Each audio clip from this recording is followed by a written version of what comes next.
बहुत समय पहले भारत में एक राजा राज्य करता था। उसके पास एक बहुत बड़ी सेना थी, जिसकी सहायता से उसने अपने राज्य को बहुत विशाल बना लिया था। राजा का एक पुत्र था जो उस विशाल राज्य का इकलौता युवराज था।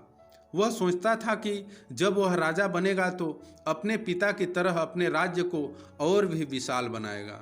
लेकिन राजा से ईर्ष्या करने वाले कुछ दरबारियों ने युवराज को बहुत सी बुरी आदतों का आदी बना दिया। अब युवराज हर समय व्यसनों में लगा रहता था। यह बात जानकर राजा बहुत दुखी हुआ। भविष्य में इतने बड़े राज्य के लिए एक योग्य राजा की जरूरत थी। राजा ने युवराज को बहुत समझाया, लेकिन कोई फायदा नहीं हुआ। राजा के कहने पर उसके भरोसेमंद मंत्रियों ने भी युवराज को समझाने की पूरी कोशिश की, लेकिन इसका भी कोई फायदा नहीं हुआ। अब राजा बहुत दुखी हो गया। अब उसे अपने राज्य का भविष्य बहुत अंधकारमय दिखने लगा। लेकिन राजा ने ठान लिया कि कैसे भी हो वह युवराज की इन बुरी आदतों को दूर करके ही रहेगा। उसने पूरे राज्य में संदेश भेजवा दिया कि जो भी युवराज की इन बुरी आदतों को दूर कर देगा उसे राज्य का प्रमुख मंत्री बनाया जाएगा। अब तो बहुत से लोग युवराज की गलत आदतों को दूर करने के लिए तरह तरह के प्रयास करने लगे, लेकिन इन प्रयासों का भी युवराज पर कोई असर नहीं हुआ। अब तो राजा और भी ज़्यादा परेशान हो गया। एक दिन राज्य में एक प्रसिद्ध संत आए। राजा ने सोचा कि क्यों न वह युवराज को संत के पास ले जाए। हो सकता है संत के पास इसका कोई उपाय हो। राजा संत के पास पहुंचा। संत ने सभी बातें ध्यान से सुनी और उसने राजा से कहा कि वह कल युवराज को उसके पास भेज दें।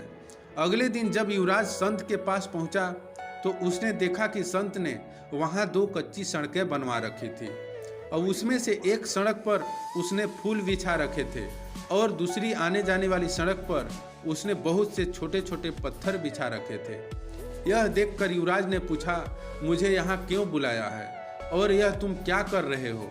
संत ने कहा, युवराज, मैं आपके लिए परेशानियों का निर्माण कर रहा हूँ। आपको इन परेशानियों का सामना करते हुए आगे बढ़ते जाना है। युवराज के कुछ समझ नहीं आया। उसने फिर से संत से पूछा, मुझे तुम्हारी बात समझ में नहीं आई। किन परेशानियों का सामना मुझे करना है?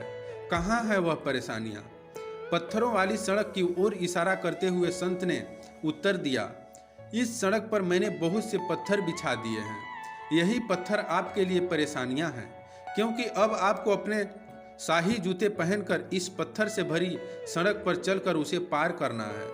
युवराज बोला, यह कौन सी बड़ी बात है?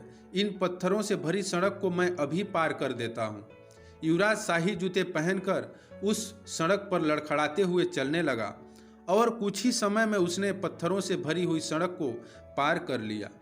संत बहुत खुश हुए और अब कुछ युवराज को आराम करने के बाद अब उस संत ने युवराज से कहा, मैं चाहता हूं कि अब आप फूलों से भरी इस सड़क पर चलें। अब युवराज ने वही शाही जूते पहने और सड़क पार करने लगा। लेकिन यह क्या, युवराज तो फूलों से भरी सड़क पर चलते ही बहुत लड़खड़ाने लगा। कुछ ही समय में उसके पैर से खून बहने लगा। वह कुछ दूर और चला, फिर गिर गया। सभी देखने वाले लोग बहुत हैरान थे कि फूलों से सजी हुई सड़क और शाही जूते पहने हुए होने के बाद भी युवराज इसे पार क्यों नहीं कर पाया। अब सड़क पर गिरे हुए युवराज ने तुरंत अपना जूता उतारा और देखा कि उसमें से एक जूते में एक छोटा सा पत्थर था, जिसकी वजह से वह चल नहीं पाया और पत्थर के चुभने की वजह से पैर से खून निकलने लगा। तभी वह संत युवराज के पास आए और मुस्कुराते हुए बोले, यह पत्थर आपके आराम करते समय मैंने ही आपके जूते में रख दिया था। मैं इससे आपको जीवन की सीख देना चाहता था। युवराज गुस्से से बोला, मैं कुछ समझा नहीं, तुम मुझे क्या बताना चाहते हो? संत ने कहा, यदि आपके रास्ते में बहुत से पत्थर क्यों न हो, आप अच्छे जूते पहनकर उसे पार कर सकते हो। लेकिन यदि आपके जूते में एक भी पत्थर हो तो आप फूलों से सजी सड़क पर भी 4 कदम नहीं चल सकते।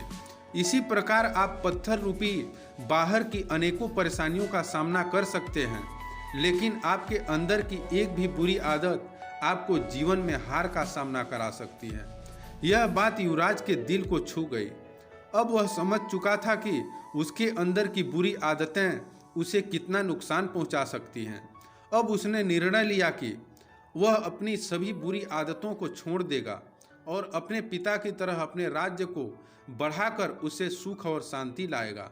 दोस्तों, कहानी अच्छी लगी हो तो चैनल को सब्सक्राइब कर बेल आइकन प्रेस करना बिल्कुल न भूलें। धन्यवाद।